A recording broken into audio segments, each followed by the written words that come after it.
여러분 안녕하십니까?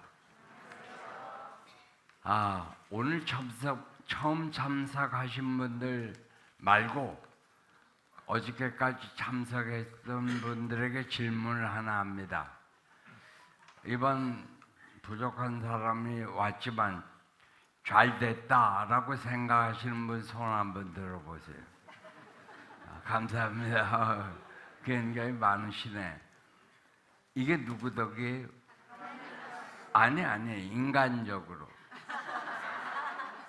우리 오 목사님 덕분입니다. 오 목사님 허락 안 하면 제가 못 오죠.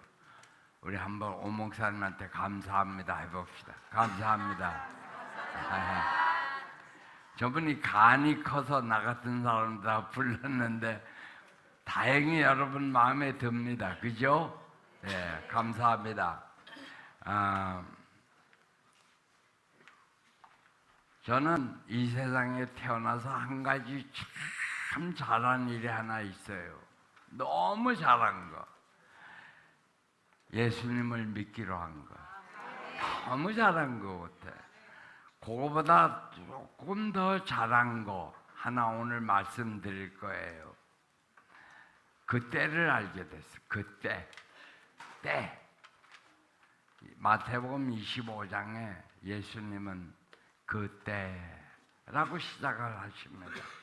근데 제가 이번 주 동안에 와서 여러분과 함께 사경회 하려고 했는데 조금 뭐가 변경이 돼서 간증회가 됐는데 그럼에도 불구하고 전 정말 사경회 하고 싶어서 왔어요. 네, 이번 주 내내 세 분의 목사님과 나 시간이 없을 것 같아서 우리 수석 장로님이 저를 먹이고 재우느라고 애쓰고 고생했습니다. 정말 감사합니다. 근데 제가 오늘 등단하기 전에 내가 이번 사경에 와서 정말 성공했구나 하는 걸 우리 사회 장로님의 입을 통해서 듣는데 이 사회 장로님이 제 마음에 큰 감동을 주는 말씀을 했어요. 내가 이번 기회 동안에 서목사 너 때문에 한 가지 배웠다. 목숨을 걸고 성경을 읽겠다. 우리 그렇게 해야 합니다. 전 그것만 여러분들이 기억하신다면 성공한 사람입니다. 저처럼 목숨 걸고 예언의 신을 읽었어요. 왜? 여기 이렇게 돼 있더라고. 예수님이 요한복음 14장 1절에 처소를 예비할 영어의 맨션, 기까지 맨션 뭐 여기서 돈 벌면 못 질까? 그렇지 않더라고요. 하나님께서 지금 나에게 왕국을 만들고 있어요. 제가 왕이 됩니다. 할렐루야. 왕. 그걸 준비하고 계신데요. 정말 감사한 일이죠. 그래서 우리 제7 안식일 예수 재림교인들을 남은 백성이라고 합니다. 근데 그 사람들이 어떻게 된다고요? 여기 왕이요 제사장처럼이라고 한국말은 번역했지만 제사장이 된다고 했어요. 제가 조금만 있으면 여러분 저를 시시하게 못 볼 겁니다. 그때 가서는 왕이 될 거니까. 저는 그날이 너무 기다려져요. 요한계시록 1장 6절에 그 아버지 하나님을 위하여 우리가 하나님을 위하여 왕이 되는 거 아세요? 그래서 하나님께서 우리를 세세토록 왕 노릇하게 해주신다는 겁니다. 왜? 마귀와 하나님과의 싸움에서 우리 14만 4천이 하나님 편 들었어. 누가? 제가 일주일 동안 여러분들에게 예수의 품성을 담는 것이 얼마나 중요한 건가, 오늘 이것이 결론입니다. 내가 예수의 품성을 닮으로 마귀가 꼼짝도 못하지요. 저렇게 악하고 모자라고 병신이고 등신인 서승복이 하나님의 은혜를 깨달은 다음에 어떻게 해요? 예수처럼 사는 거야. 가능해요? 가능해지려고 해요. 빨리 가능해져야 되는데 예수님이 오시기 전에 저는 성경을 읽을 때마다 제일 좋아하는 성경절들이 있기 마련이에요. 그죠? 근데 제 마음을 늘 흥분하게 하는 말씀이 바로 이 말씀입니다. 천사가 기록하라고 요한에게 누구 때문에 태계원 교회에 계신 여러분과 말하고 있는 저를 위하여 이거를 반드시 기록하게 했습니다. 왜? 이게 하나님의 참된 말씀이니까. 뭐예요? 어린 양의 혼인 잔치에 제가 청함을 받습니다. 이 말의 의미를 아시나요? 아멘. 할렐루야. 할렐루야. 예수께서 감람산상에서 제자들과 이렇게 앉아 계시다가 제자들이 묻죠. 세상 끝이 어떻게 됩니까? 예수님이 아주 심각한 말씀을 지금 시작하십니다. 그때, 여러분 그때가 언제인지 아세요? 물론 13절의 결론을 지어줍니다마는 예수께서 이제 열처녀의 비유를 말씀하십니다. 우리는 너무 자주 성경 말씀을 좀 깊이 연구하지 않지만 여기에 혹시라도 이해하지 못하는 분들을 위하여 그때를 이렇게 설명합니다. 조사 심판의 사업이 마치고 각 시대 그리스도를 따르는 자라고 공언하는 자들의 판결이 결정할 때가 그때입니다. 바로 그때 은혜의 시기가 끝나고 자비의 문이 닫혀요. 근데 아십니까? 제가 이번 주 내내 이것 때문에 왔는데 자비의 문이 언제 닫히냐고. 이거 알아야 돼요. 그 말을 첫 시간에는 제가 이렇게 표현했습니다. 우리의 구원의 운명의 결정이 언제인가? 그것이 바로 그때입니다. 너무나 많은 세상에 사는 그리스도인들이 오해하고 있죠. 예수께서 오실 때가 그때인 줄로 착각하죠. 남은 무리라고 하는 제칠 안식 예수 재림 교인들의 대부분은 똑같이 착각하고 있다 이 말입니다.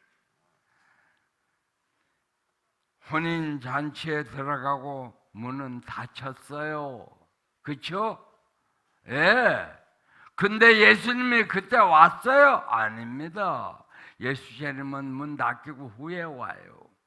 근데 문 닫히니까 미련한 처녀들은 그때서야 준비하려고 한다고 하는 것을 예수님은 열처녀 비유로 우리에게 말씀하시는 걸 알고 계셨습니까? 열처녀 비유하면 성령 기름을 준비하는 것만 우리가 듣고 설교하고 그렇게 알고 있었는데 그때가 언제인 줄 알았냐고요.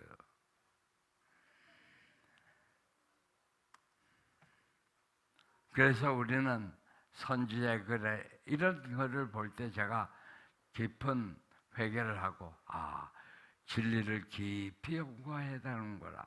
그래서 장로님 목숨 걸고 읽었습니다. 요 때를 알아야 되니까. 그래야 이해해야 설명을 하죠.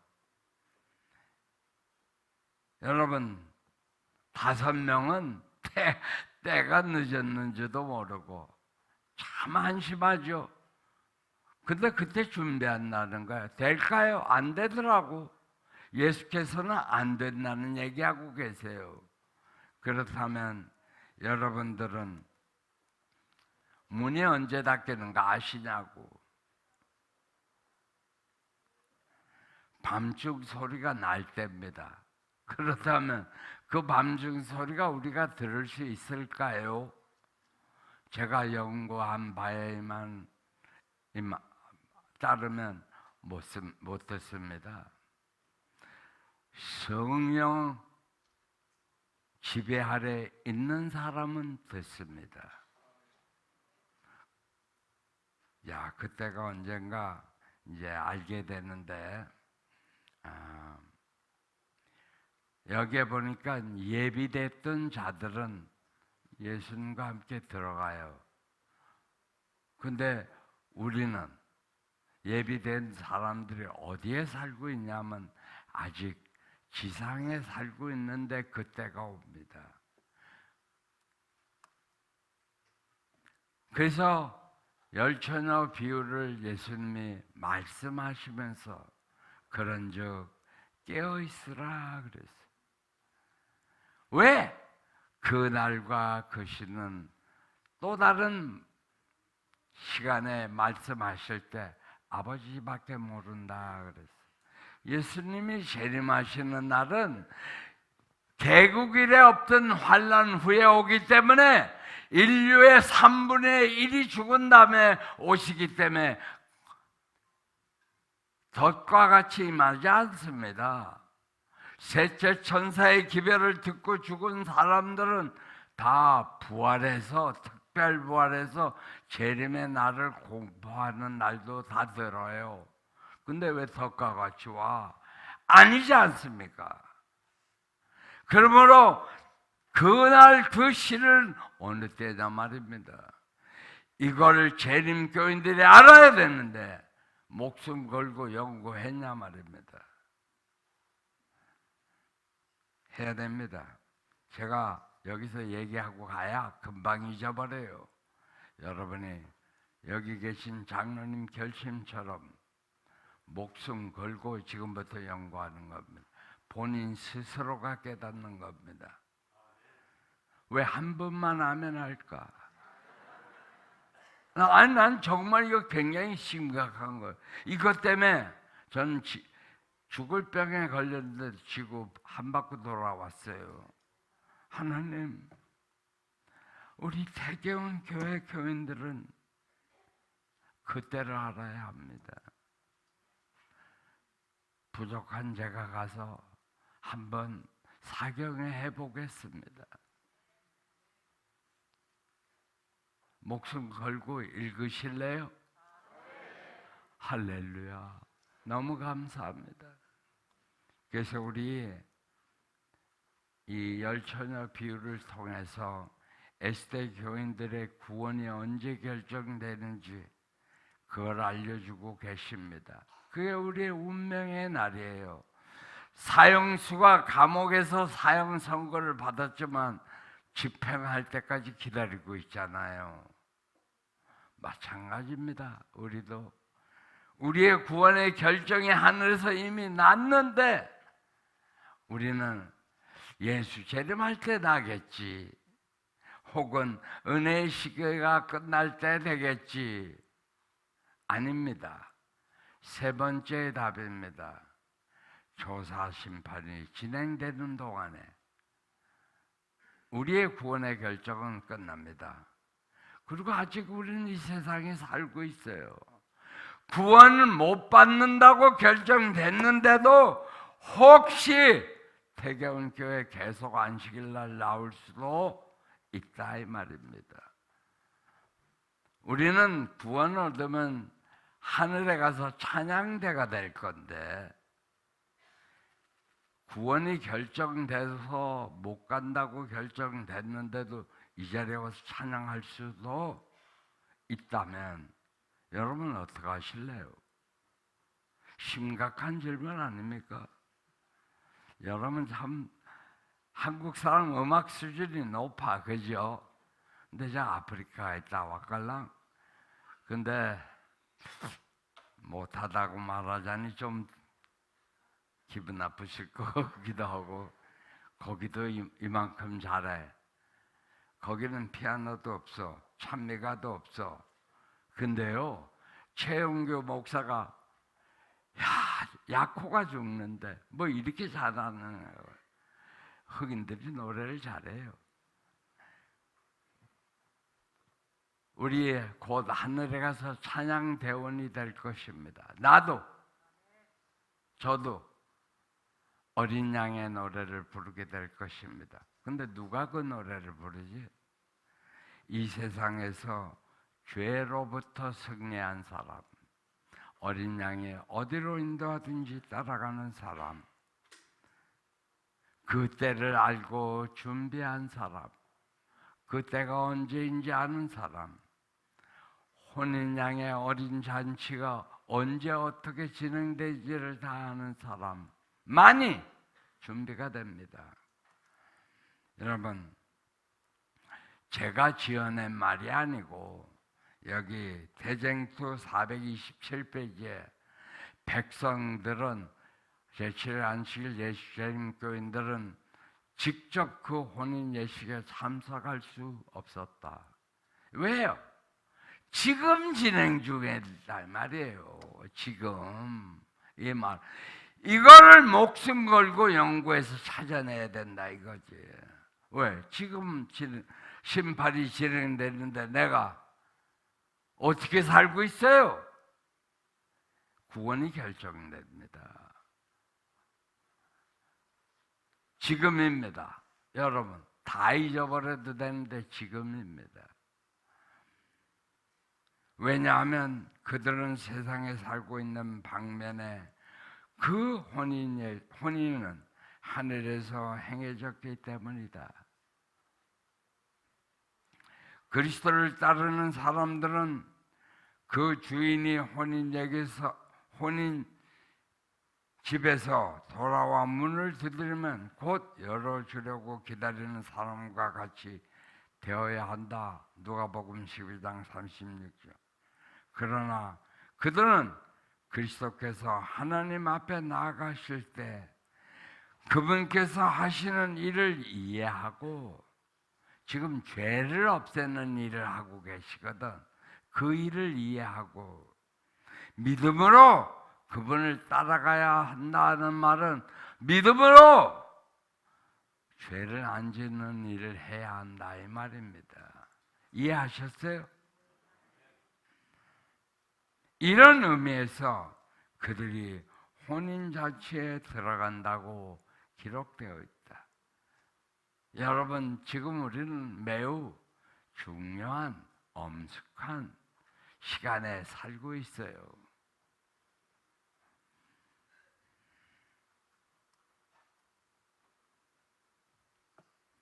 우리 대제사장, 위대한 제사장이죠.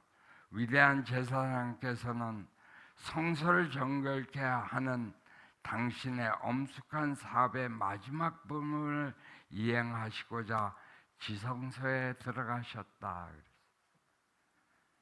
이 사건은 그리스도께서 말씀하신 마태복음 25장의 열처녀 비유에서 신랑이 결혼식에 나아가는 일로 묘사되어 있다.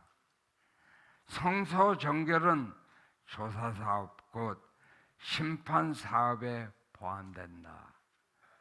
여러분, 이 짧은 시간에 사경에 하러 와서 일주일 내내 해도 모자랄 그 엄숙하고 중요한 이 문제를 다 다룰 수가 없었습니다.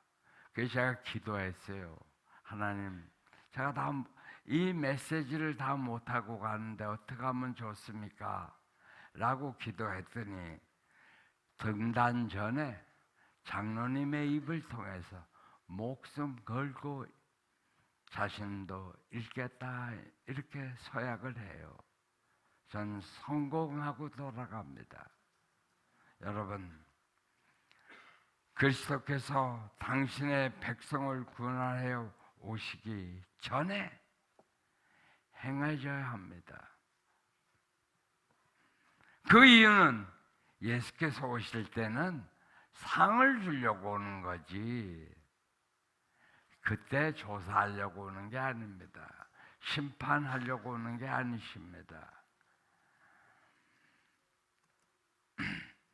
그래서 이 글을 이해하기 위해서 여러분에게 이번 기회에 다니엘서를 연구하게 하셨는데 이 다니엘서에 특별히 8장 14절과 7장 13절, 말라기 3장 1절을 잘 이해해야 할 것입니다.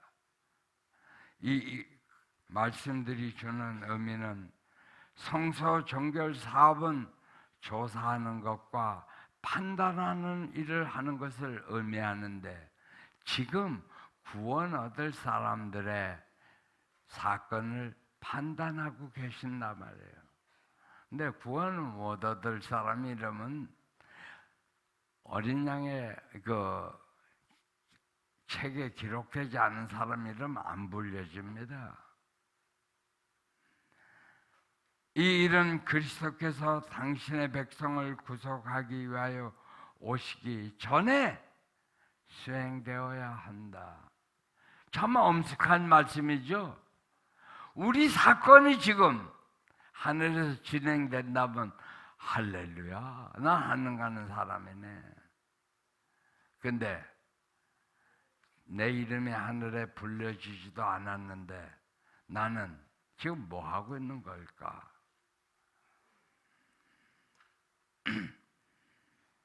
하늘 궁전에서 진행되는 조사 심판은 사람들이 이 땅에 살고 있는 동안에 행해진다. 예수를 따른다고 공언하는 모든 사람들의 생애는 하나님 앞에서 다 심판을 받게 된다. 심판 지금 받아요.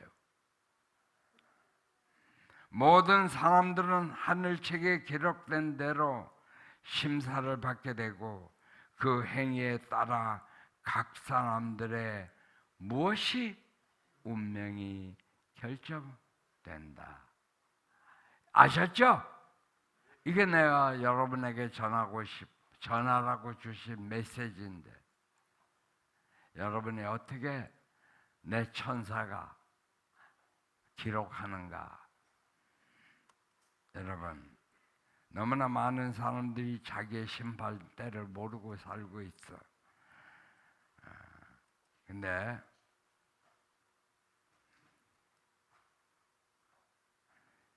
여기에 보니까 이제 하나 더 증거, 천사가 이제 14만 4천의 인을 치고 돌아오면 예수님이 어떻게 해요? 다 이루었다 하고, 한국말에는 향로를 내던졌다 그러는데 영어에 의역을 하면 내려놓으시고 끝났다 그랬어요. 그 말이 뭐예요? 내려놓으시는 것. 더 이상 중보기도가 없다 이거예요. 그런데 우리는 아직도 이 땅에 살고 있어요. 끝났는데. 여러분의 믿음, 여러분의 그 품성이 어느 때 나타나는가? 제가 여러분에게 이런 말씀 드리면 놀랄지 모르지만, 제가 이런 말씀을 여러분에게 전하라고 메시지를 하나님께로 받아서 이곳에 오니까 마귀가 좋아할까요? 사형 선고를 내리더라고. 그런데도 왔어요. 왜? 하나님이 하라고 하시니까. 그래서 우리 누님이 부산에 계셔서 여기 오셨는데, 서미섭 우리 누나가 부산에게 거기서 이제 올라올 때 굳이 우기어서 KTX를 한번 타보고 싶으니까 그걸 타고 이제 서울역에 내려서 에스컬레이터를 타고 올라오다가 제가 뒤로 자빠져서 죽을 뻔했습니다. 네. 근데 천사가 나를 살리더만. 여러분의 이 기별을 전해드리라고. 여러분, 하나님께서 한 사람을 선택하셔서 이 메시지를 전할 때 그 종 서승목은 목숨을 걸고 왔습니다. 그냥 놀러 온 게 아니었더라고. 수가 차면 어떻게 되는지 아세요? 수가 차면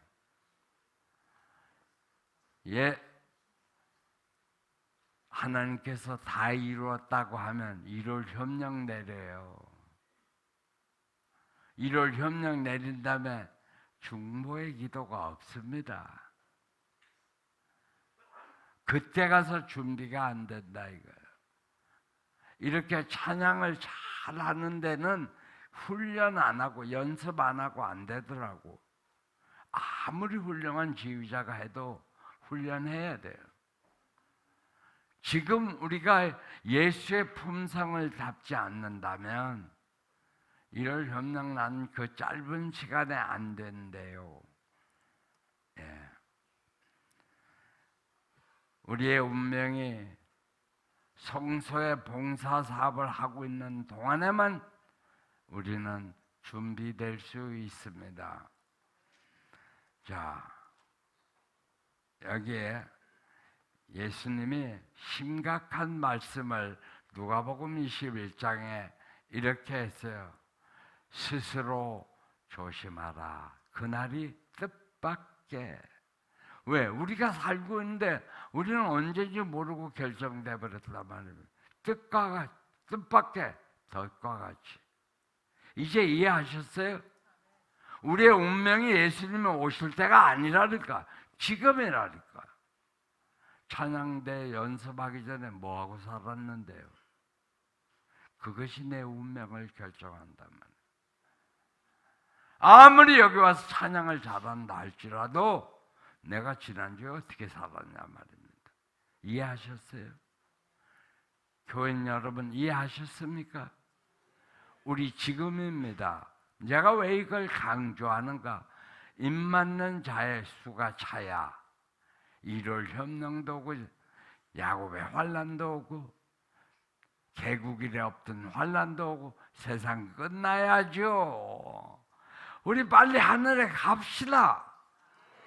입 맞는 자의 수가 차면 갑니다. 그 수를 내가 채우자고요. 남들 채우려고 하기 전에 내가 차지 않으면 성령이 너희에게 임하면, 근데 성령도 안 임했는데 무조건 전도하러 다녀. 그분에게 하나님께서 전도 안 맡겼어. 예수님은 성령이 임하시면 성령이 임하는 사람들이 되어야 하겠죠. 예. 안 임했는데 막 다니면 안 돼. 근데 제가 성령이 임했는지 안 임했는지 좀 알고 싶어요. 그래서 제가 어느 날 캄보디아로 이제 선교를 떠나고 있었습니다. 그때도 굉장히 피곤하고 어려웠는데 이제 비행기를 타고, 여러분 미국에서 비행기를 타고 캄보디아 가려면 이제 그때 라오스 갈 때든가 언제인지 모르겠네. 어디 캄보디아예요. 예. 캄보디아 갈 때 이제 비행기를 타고 인천까지 왔어요. 인천에 오니까 비행기를 갈아타기 위하여 굉장히 피곤해요. 그래서 제가 비행기 저 2층에 계신 여러분, 나도 2층 좋아해요. 왜? 보자가 조금 더 가깝잖아 여기보다는. 그죠? 그런 의미에서 제가 비행기 탈 때 늘 그렇게 기도해요. 하나님, 나 이제 보자 조금 더 가까이 갑니다. 이렇게 그 비행기 타고는 참 좋아요. 기분이 보자에 가까이 왔구나. 근데 이제 가끔 스트레치를 좀 해야 되니까 일어나서 이렇게 걸어봐. 혹시 성경 읽는 사람 있나? 내가 딱 2번 만났습니다. 성경 읽는 사람. 근데 제가 이제 인천 공항에 내려서 비행기를 갈아타려고 가려 하는데 참 고단해요. 그래서 제가 이렇게 기도했어요. 하나님, 내가 정말 성령에 이끌려 이렇게 가고 있습니까? 이런 기도를 하게 되더라고요. 일부러 하나님이 시키셨어. 다음 기적을 보여주려고. 그래서 갑자기 그 기도가 끝났는데 영어로 제 이름을 부르면서 내 이름 빨리 대한항공 카운터로 오라는 겁니다. 얼른 갔어요. 갔더니 서승복 씨입니까? 네.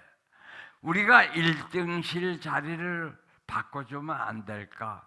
저는 거기서 네 안 하고 기도해서 하나님 성령에 이끌렸군요.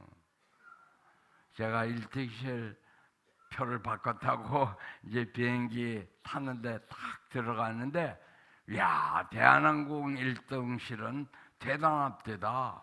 딱 들어가니까 회장님 오셨습니까? 하고 여러 명이 인사를 해.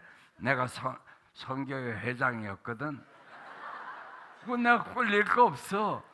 또한 그때 내가 미주 한국산업고등학교 17회 동창 회장이었어요.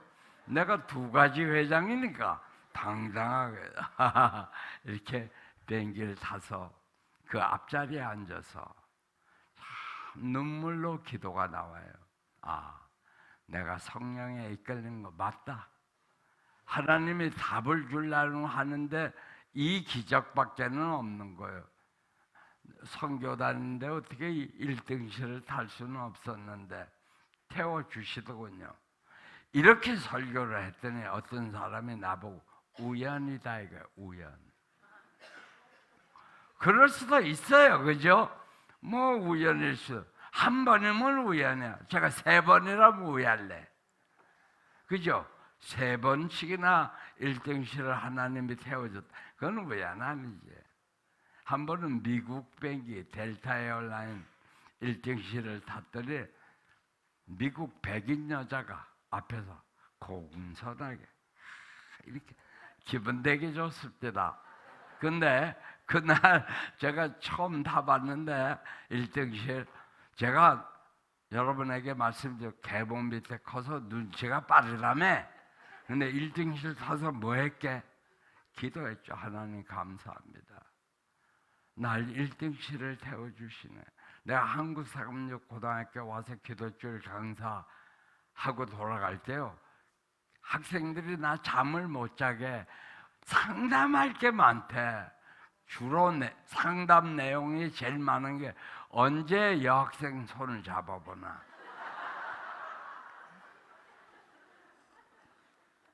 옛날 얘기니까 지금 손자들 얘기, 여러분 자녀들 얘기하는 거 아니니까 걱정하지 마.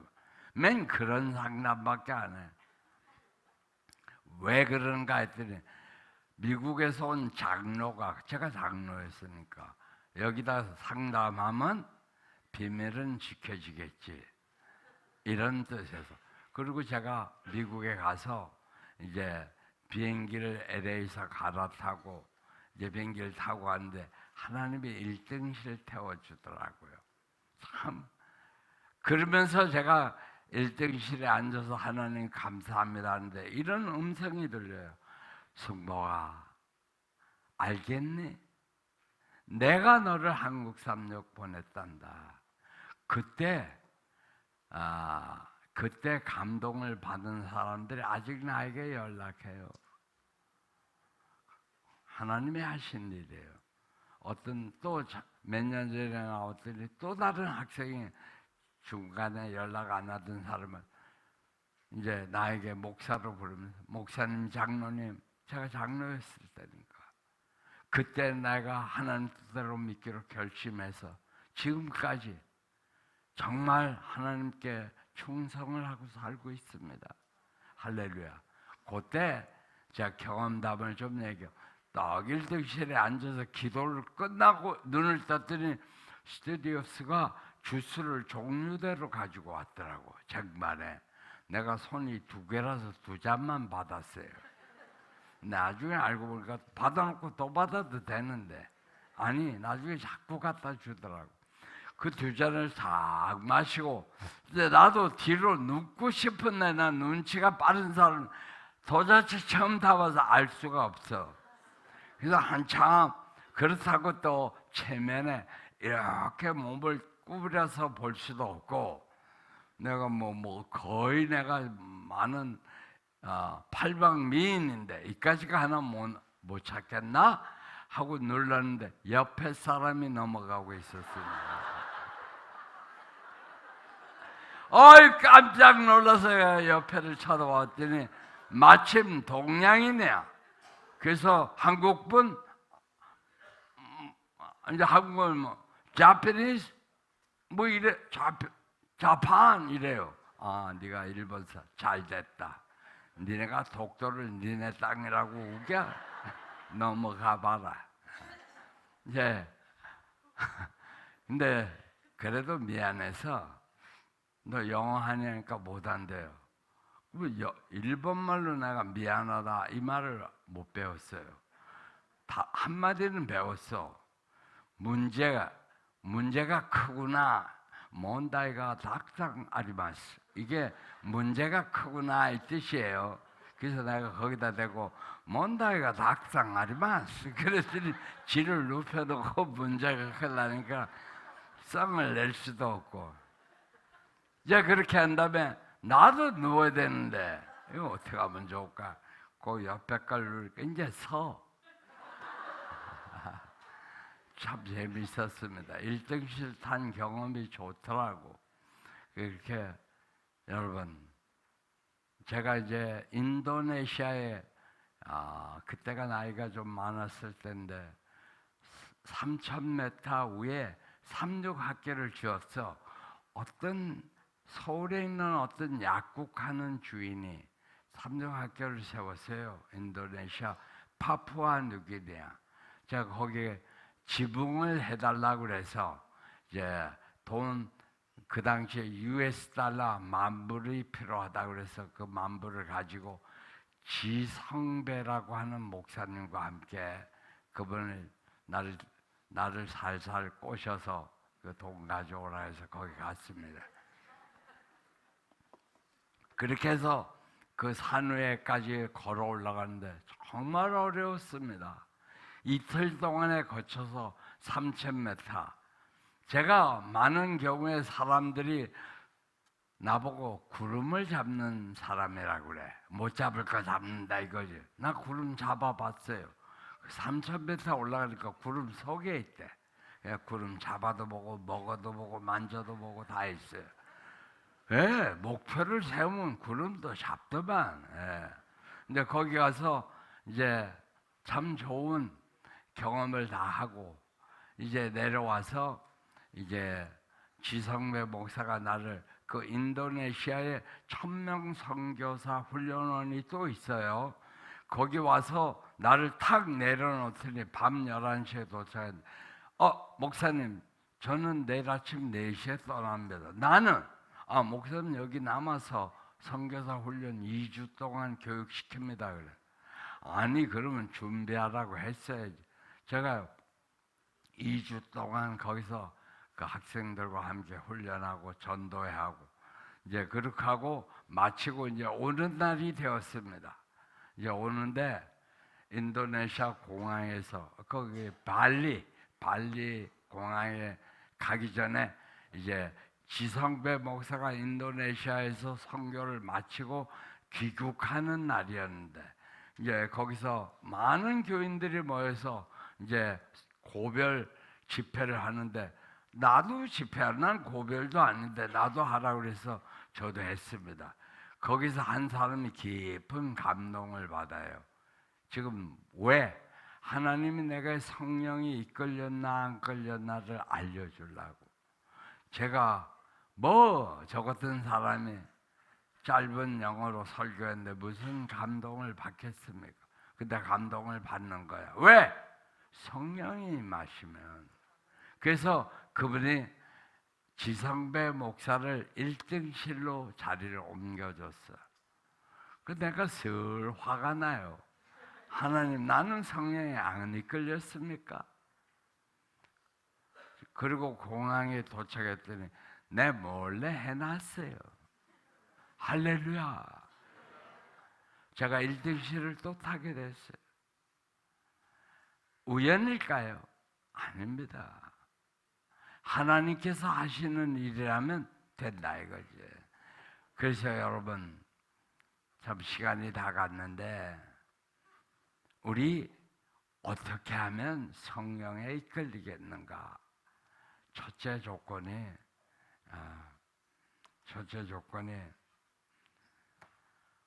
온유하고 겸손을 실천해야 합니다. 그죠?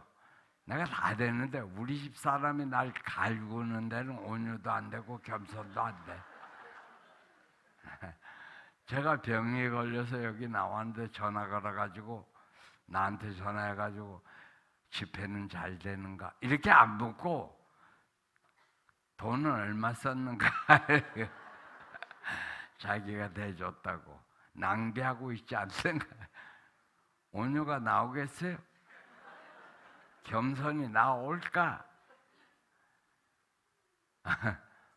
여러분, 사랑하는 내 남편, 사랑하는 내 아내에게 온유와 겸손을 실천.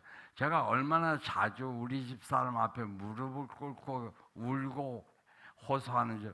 여보, 내가 다른 데 가면 잘 되는데 당신 앞에서 온유와 겸손이 안 된다. 좀 도와달라. 조금만 도와주면 될 것 같다. 내가 만약에 천국에 못 갔다, 그 죄는 당신에게 온유와 겸손을 실천 못한 죄다. 아, 이제 잘하겠다. 근데 그 본성이 어디 가요? 여러분, 제가 일부러 하는 게 아니고 여러분의 본성은 목숨 걸고 증언을 읽으면 고쳐지지 않을까요? 그렇다고 믿습니다. 그렇게 해서 내 남편도 내 아내도 같이 가야지. 그죠? 같이 가야지. 여러분, 정말 이제 3분만 남았으니까 감사했어요. 꼭 명심하세요. 운명이 지금 결정되는데 지금 목숨 걸고 읽으면 여러분 준비가 된답니다. 제가 된다고 하는 게 아니고 하나님이 약속합니다. 내가 어느 날 여러분들이 교회에서 모이지 말고 어디 뭐 리조트 같은 데 예약해가지고 끝마치는 시간 없이 막 좀 했으면 좋겠어. 그렇게 해본 적도 있어요. 어떤 교회에서는. 왜? 여기서는 시간을 질서를 지켜야 되니까. 그래서 저 속초나 어디다 리조트 정해놓고 그때는 비행기표도 보내고 우리 집 사람한테 열받게 하지 말고 말입니다. 그렇게 해서 언제 한번 더 하면 좋겠어요.